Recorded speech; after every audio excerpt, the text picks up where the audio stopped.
Assalamualaikum warahmatullahi wabarakatuh. Latar belakang yang menjadi alasan kami memilih Kyoto yaitu karena Kyoto menjadi lokasi yang dipilih karena wilayah ini berada di daerah yang aktif secara tektonik. Karena dipengaruhi oleh pergerakan lempeng bumi di Jepang bagian barat.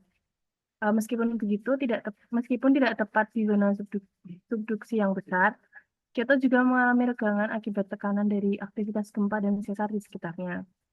Selain itu, Jepang juga memiliki sistem pemantauan GPS GeoNet yang sangat canggih dan tersebar di berbagai lokasi dengan jarak yang dekat antar titiknya. Sehingga data pergerakan tanah di area ini sangat lengkap. Dengan kondisi tersebut, Kyoto menjadi tempat yang tepat untuk mempelajari pola pergerakan dan tekanan di kerak bumi. Hal ini penting untuk memahami potensi gempa dan mengurangi resikonya bagi masyarakat.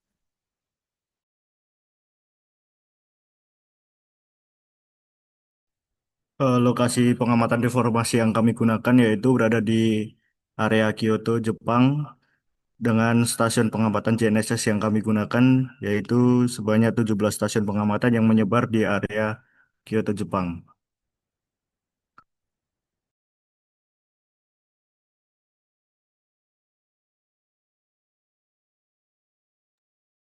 Selanjutnya adalah metode. Metode yang digunakan adalah 2D VISR atau Velocity Interpolation Strain, algoritma yang menghitung regangan horizontal atau laju regangan melalui interpolasi perpindahan menggunakan metode kuadratur kecil yang dimodifikasi.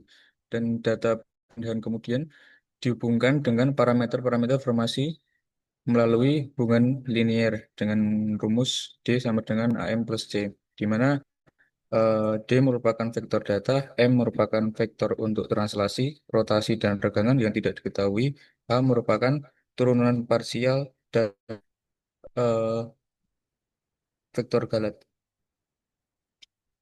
Next. Selanjutnya adalah langkah kerja. Langkah kerja dimulai dengan menentukan dan mengunduh titik pemantauan GNSS pada daerah deformasi, yaitu di Kyoto, Jepang. Lanjut. Kedua adalah pengolahan data time series menggunakan MATLAB menggunakan script 1DTTS. Untuk langkah yang ketiga, kita mempersiapkan data 2D PISR menggunakan Ubuntu dengan GMT. Jadi, hasil file dari MATLAB tadi kita susun menjadi Kyoto file seperti ini, yang nantinya akan secara otomatis Kyoto file HB ini akan berganti sesuai dengan Kyoto file H. Next. Yang selanjutnya kita mempersiapkan script untuk Ubuntu-nya. Yang pertama ada di plot di SH itu kita mengganti untuk skala peta yang akan kita gunakan dan kita mengganti minimum peta yang kita gunakan dan skala-skala yang kita gunakan kita sesuaikan semua. Begitu pula di script plot plot max her SH juga. Next.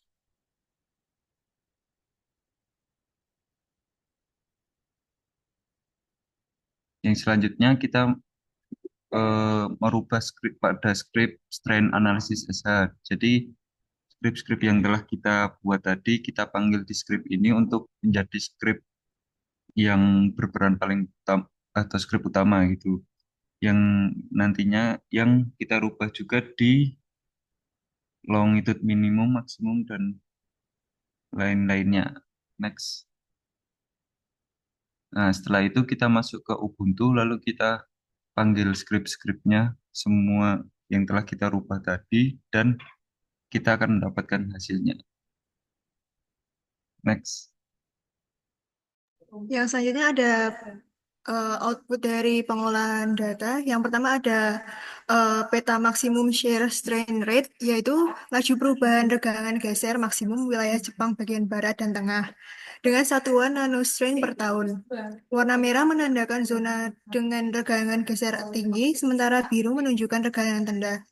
Dan transisi di antara keduanya ditunjukkan dengan warna putih, mengindikasikan keberadaan sesar aktif atau batas lempeng.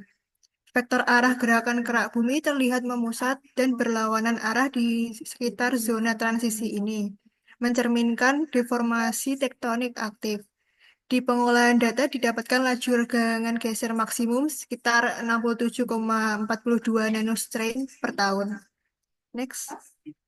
Selanjutnya output dari pengolahan juga terdapat peta dilatation strain rate di mana pada khususnya wilayah Kyoto menunjukkan deformasi tektonik dalam satuan nanostrain per tahun. Warna biru menunjukkan area kompresi, sedangkan warna merah menunjukkan area ekstensi.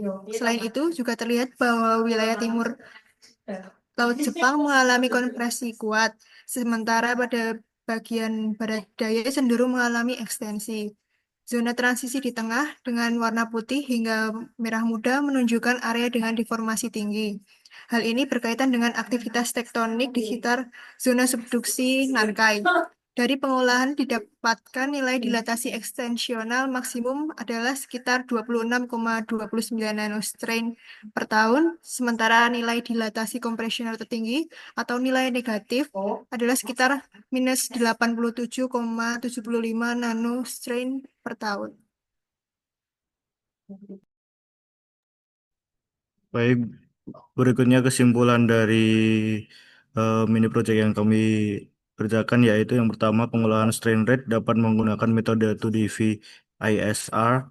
Kemudian pada wilayah Jepang khususnya Kyoto ini nilai dilatasi ekstensional maksimum adalah sekitar 26,29 nanostrain per tahun dengan nilai dilatasi kompresional tertinggi atau nilai paling negatif yaitu sekitar minus 87,75 nanostrain per tahun.